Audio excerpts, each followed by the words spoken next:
ನಮಸ್ಕಾರ ವೀಕ್ಷಕರೇ, ಉದಯವಾಣಿಗೆ ಸ್ವಾಗತ. ನಾವಿವತ್ತು ಮಲೆನಾಡು ಕಡೆ ಅತ್ಯಂತ ಸುಲಭವಾಗಿ ಈ ಬಾಳೆದಿಂಡನ್ನು ಉಪಯೋಗಿಸಿಕೊಂಡು ಮಾಡುವಂಥ ಕೋಸಂಬರಿ ಹೇಗೆ ಮಾಡೋದು ಅನ್ನೋದನ್ನು ತಿಳ್ಕೊಳ್ಳೋಣ. ಇದನ್ನು ಹೇಗೆ ಮಾಡೋದು ಅನ್ನೋದನ್ನು ತಿಳಿಸಲಿಕ್ಕೆ ನಮ್ಮ ಜೊತೆಗಿದ್ದಾರೆ ಶಶಿಕಲಮ್ಮ ಅವರು. ಬಾಳೆ ದಿಂಡು ಬೇಕು. ಬಾಳೆ ದಿಂಡನ್ನು ಹೀಗೆ ಮಾಡಿ ಹೆಚ್ಚಬೇಕು.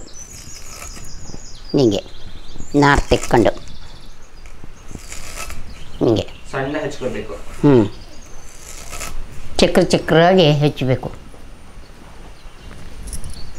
ಹೀಗೆ ನಾರು ಬರುತ್ತೆ, ತೆಗಿಬೇಕು. ನಾರಿದ್ರೆ ಕರಿ ಬರುತ್ತೆ. ತೆಕ್ಕೊಳ್ಬೇಕು ನಾರು.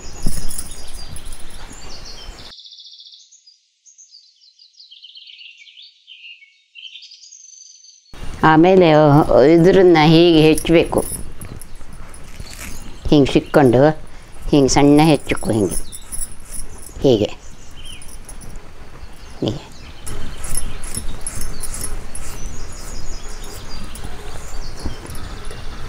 ಹೀಗೆ ಹೆಚ್ಚಬೇಕು. ಹೀಗೆ ಹೆಚ್ಚಿಕೊಂಡ್ರೆ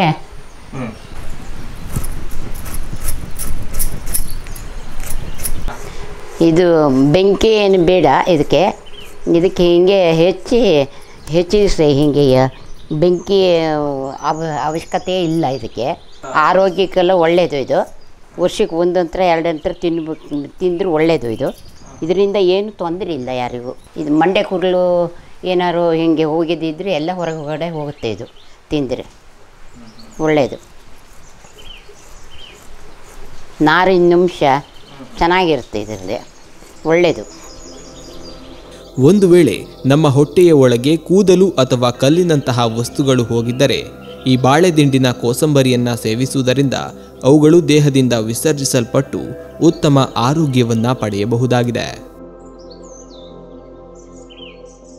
ಈ ಬಾಳೆದಿಂಡು ಹೀಗೆ ಉಪ್ಪು, ಲಿಂಬೆಹುಳಿ, ಹಸಿಮೆಣಸಿನ್ಕಾಯಿ ಬೇಕು ಇದಕ್ಕೆ.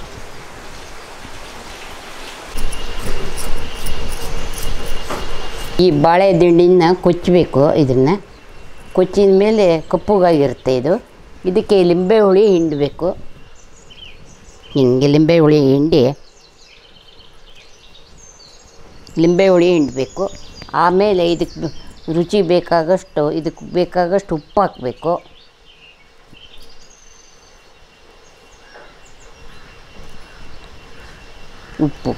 ಉಪ್ಪು ಹಾಕಿದ ಮೇಲೆ ಇದನ್ನು ಕದವರಿಸಬೇಕು. ಈ ಥರ ಬೆಳ್ಳಗೆ ಬರುತ್ತೆ. ಇದೆ ಹಿಂಗೆ ಬರುತ್ತೆ ಬೆಳ್ಳಗೆ. ಅದಕ್ಕೆ 2 ಹಸಿಮೆಣಸಿನ್ಕಾಯಿ ನೋಡಿರಬೇಕು. ಜಾಸ್ತಿ ಬೇಕಾದರೆ ಜಾಸ್ತಿ ಹಾಕ್ಬೋದು. ಕಟ್ಟಗೆ ತಿನ್ನೋದಾದರೆ ಮತ್ತೆ 2 ಹಾಕ್ಕೊಂಡ್ರೆ ಅಡ್ಡಿಲ್ಲ.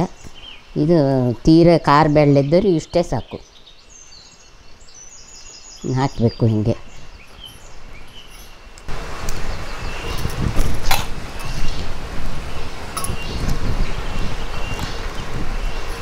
ಇದು ಕೋಸಂಬರಿ. ಇದಕ್ಕೇನು ಬೆಂಕಿ ಏನೂ ಬೇಡ. ಹೀಗೆ ಮಾಡೋದು.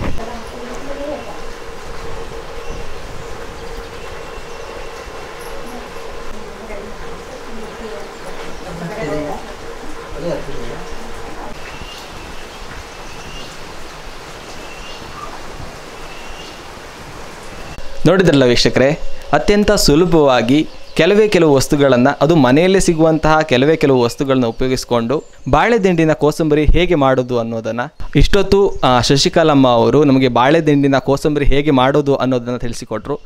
ಅಮ್ಮ, ಧನ್ಯವಾದ.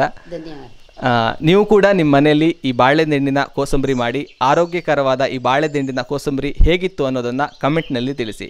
ಇನ್ನಷ್ಟು ಇಂತಹ ಮಾಹಿತಿಗಾಗಿ ಉದಯವಾಣಿಯನ್ನು ಫಾಲೋ ಮಾಡಿ. ಧನ್ಯವಾದ.